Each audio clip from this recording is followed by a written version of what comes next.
कांग्रेस को अपना घर संभाल के रखना चाहिए। भारतीय जनता पार्टी की रीति नीति के साथ अगर कोई प्रभावित होकर पार्टी में प्रवेश करना चाहता है और पार्टी के सैद्धांतिक विषयों को अगर स्वीकार करता है और हमारे साथ आना चाहता है तो हम उसका स्वागत करते हैं।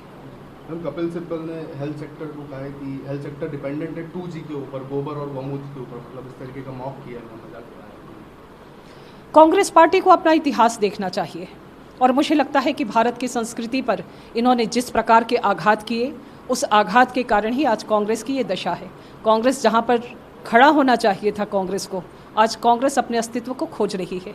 ना नेतृत्व है, ना नेता हैं, और उनके नेता जिस प्रकार की भाषा का इस्तेमाल करते हैं, जिस प्रकार से कपिल सिब्बल जी ने कहा है, ये भारत की आस्था पर एक तरह से आघात है, और अगर आस्था पर आघात होगा तो भारत की जनता माफ़ नहीं करेगी। मैम, राहुल गांधी जी ने अपने देश को दूसरे कंट्री से कंपेयर किया। उन्होंने कहा कि हमने जो लॉकडाउन इम्पोज किया है वो एकदम फेलियर रहा है, दूसरी कंट्री से कंपेयर किया। भारत इतना बड़ा देश है, हमारी जनसंख्या के अनुसार जिस प्रकार से देश के प्रधानमंत्री जी ने मजबूती के साथ में इसे लागू किया, और जहां पर बेहद संसाधन थे, बहुत सी व्यवस्थाएं थी, वो देश भी इस कोरोना की महामारी में फेल हो गए।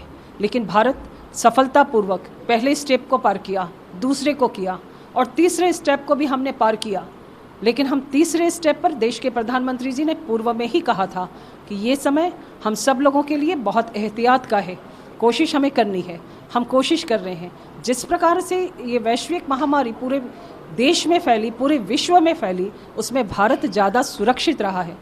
जहाँ तक राहुल गांधी जी का सवाल है, उन पर कुछ कहना मुझे लगता है कि अब उपहास का विषय हो जाता है। दूसरे देश में वो जाते रहे हैं, इसलिए भारत उनको दिखता नहीं है, भारत दर्शन वो करते नहीं हैं, भारत के इतिहास का उन्हें ज्ञान नहीं है, और भारत के विषय में कुछ वो बोल पाते नहीं हैं। तो दूसरे देश को ना देखें, भारत में रहते हैं, भारत को देखें।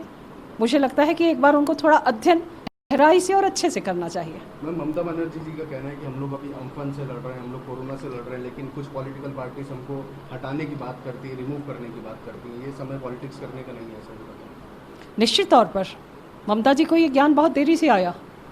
ममता जी को ये ज्ञान आना चाहिए था, और थोड़ा पहले आता तो शायद बेहतर होता। देश में एक संघीय व्यवस्था है, और आप संघीय व्यवस्था में राज्य और केंद्र मिलकर कार्य करता है। राज्य और केंद्र जिस प्रकार के कार्य सहयोग के साथ में करता है, उसमें कितने सहयोग का काम अभी तक ममता जी ने किया है। देश के प्रधानमंत्री बंगाल की धरती पर उतरते हैं, और वहाँ पर उस एयरपोर्ट पे जिस प्रकार के नारे ममता जी की उपस्थिति में लगते हैं, वो शर्मनाक है। एक बार उन्हें ज़रूर उस पर विचार करना चाहिए। आपने जिस प्रकार की संघीय व्यवस्था पर आघात किया है ममता बनर्जी जी ने, अब उनको कहने का ये अधिकार नहीं है। ममता बनर्जी जी को अपनी कुर्सी जाती दिखाई देती है। पश्चिम बंगाल में भारतीय जनता पार्टी मजबूत हुई है, भारतीय जनता पार्टी की सरकार बनेगी। हमारे कार्यकर्ताओं का जिस प्रकार से दमन हो रहा है, हमारे कार्यकर्ताओं पे जिस प्रकार से बार बार वो आक्रमण करवा रही हैं, ये बहुत निंदनीय है।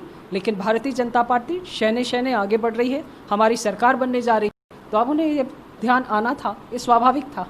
हम अपने अभी थोड़ी देर पहले एक पत्रकार से बात करते हुए कहा कि प्रदेश में जो स्थिति है वो अपने घर नहीं संभाल पा रहे हैं, तो क्या लगता है कि मध्य प्रदेश जैसे हाल होंगे या इस तरीके का कुछ बनेगा? नहीं, मध्य प्रदेश की स्थिति का विषय नहीं है। मैंने ये कहा कि उनके ही घरों में जो लोग हैं, उनको तो चुनौती अपने घर से ही है। हमारी चुनौती तो दूसरी चुनौती है, खुली चुनौती है। हम खुली चुनौती दे रहे हैं, वो अपने घर की चुनौतियों से ही नहीं निपट पाएंगे। वो 2023 में फिर से चुनाव के मैदान में क्या आएंगे?